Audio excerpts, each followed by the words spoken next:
I remember I was like 8 or 9 and we was at a school football game watching the older kids play. Some of the other kids were up at the top bleacher looking over the side. I wanted to be a part of the experience. So I begged the teacher to let me go play with them. She finally said, "Fire."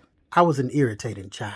So I get up there and what they're doing is they're spitting over the top onto people's heads. Now, I might should have mentioned this before, but I went to a school called FSDV, Florida School for the Deaf and Blind. There was a deaf department, a blind department, and a special needs department. The thing about the school was if you were a resident of Florida, it was free.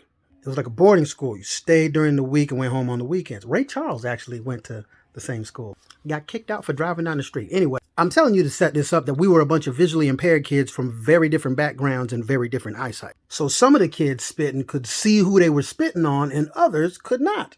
This also happened to be the day that my mom was coming, like she was coming to pick me up for the weekend. So we got in trouble because apparently you're not supposed to spit on the principal. And she was mad.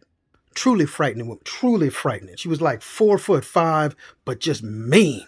Now we probably would have gotten more trouble, but nobody could prove who saw who they were spitting on. We were just like, well, we were just spitting. We didn't know nobody was down there. Remember, we got bad vision.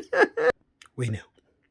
Anyway, when my mom showed up to pick me up, she was told that I would not be able to go right now because I was in the middle of writing 500 times I will not spit in public, and I was only on like 356. You know when moms give you that look, that one look that just be like, really? My bad.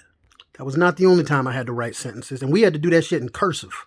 And the kids that was totally blind that was spitting too, they had to write that shit in Braille.